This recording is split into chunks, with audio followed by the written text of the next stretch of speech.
Ceci a été... Et on va maintenant retrouver les sports en compagnie de Karine Leroche. Bonsoir. Bonsoir Pierre. Et avec un invité ce dimanche soir, c'est Jean-Philippe Desraux. Alors merci d'être là. On va d'abord vous montrer une image. Oh, elle est d'actualité, elle a à peine 2 jours. C'est le trophée Andros. On en reparle dans 2 secondes avec Karine.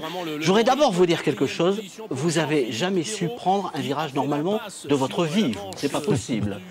Effectivement, sur le trophée, c'est assez particulier. On a une façon de piloter vraiment à part. Mais heureusement pour moi, j'arrive encore à conduire normalement. Vous avez tous vos points sur le permis? Eh oui. Vous avez il faut bien, il faut bien. Bon, il y a toujours des légendes qui entourent les grands pilotes. Je me souviens de Didier Auriol, l'Aveyronais. On racontait partout qu'il avait fait le fou avec son ambulance sur les petites routes de l'Aveyron. Qu'est-ce que c'est votre légende à vous? Effectivement, aussi, étant jeune, j'ai fait un peu le fou. Je me rappelle me lever la nuit et partir sur les routes vers l'Andorre, trouver de la neige pour m'amuser tout seul le soir. Et donc j'apprenais comme ça avec ma voiture, mais en essayant d'être le plus prudent possible. D'accord. Rassurez-moi, vous aviez déjà le permis à l'époque? Non, non, non, vous aviez déjà le permis à l'époque. Oui, oui, bien sûr. Karine. Juste, vous rentrez tout juste, hein, Jean-Philippe, là, de Lens-en-Vercors, où se disputait le trophée Andros ce week-end. Vous avez remporté la manche de vendredi et vous êtes au coude à coude avec Alain Prost, encore une fois, au classement général. Oui, je suis arrivé il y a à peu près 2 heures.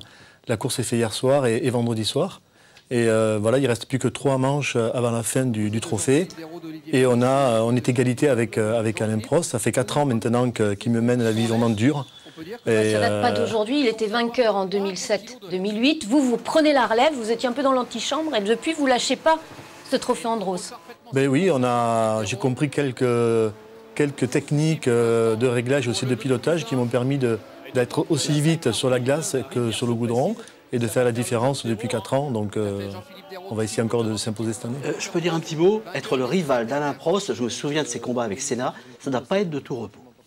Non, parce que moi je l'ai connu vraiment sur le trophée Andros, vraiment proche, je dirais, de lui.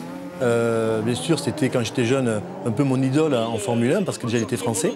Et aujourd'hui, je comprends le palmarès qu'il a eu en Formule 1 parce que c'est quelqu'un qui lâche rien, qui est vraiment un combatif extrême et qui est quand même très rigolo sur la piste, mais c'est un combattant et un travailleur incroyable. Encore ce week-end, on croyait qu'il était un peu pas dans le coup.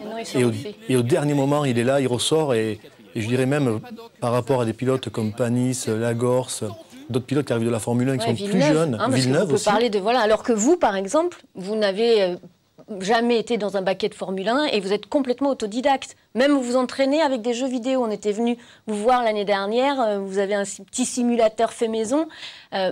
Voilà, par rapport à eux, c'est presque, entre guillemets, voilà, de l'amateurisme ou du... Voilà, comme... C'est vrai que j'ai la particularité d'avoir commencé le sport automobile par rapport à eux très tard, à 25 ans, alors qu'ils avaient commencé beaucoup plus jeunes. Et donc c'est difficile quand on démarre le sport automobile très tard.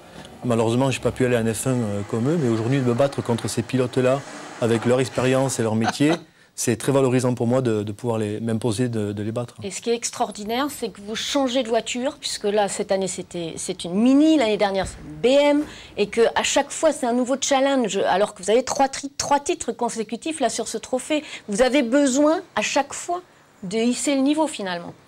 En fait, oui, c'est sûr que ce n'est pas évident de changer d'équipe, d'ingénieur, de voiture, de moteur. Je repars à zéro et il faut s'imposer l'année après. Donc c'est un challenge qui n'est pas évident.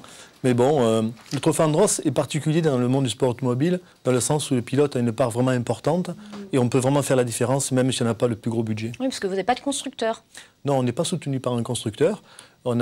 C'est une Mini que je pilote, mais on est soutenu par des concessionnaires, en l'occurrence Pelleras, et à Toulouse, et Bertrand Ballas à Grenoble. Une Mini qui va vite, hein, parce qu'il y en a une autre qui a gagné cet après-midi, c'est Peter Hansel sur le Paris-Dakar. On n'a pas le temps, ça vous intéresserait le Paris-Dakar, vous? Bien évidemment, mais malheureusement, c'est en même temps que le trophée Andros, mais je rêve de faire cette épreuve. Bon, vous n'avez pas le choix, vous allez devoir rester avec nous jusqu'à la fin du journal. On vous garde et on passe au football, Karine. Oui, parce le TFC affronté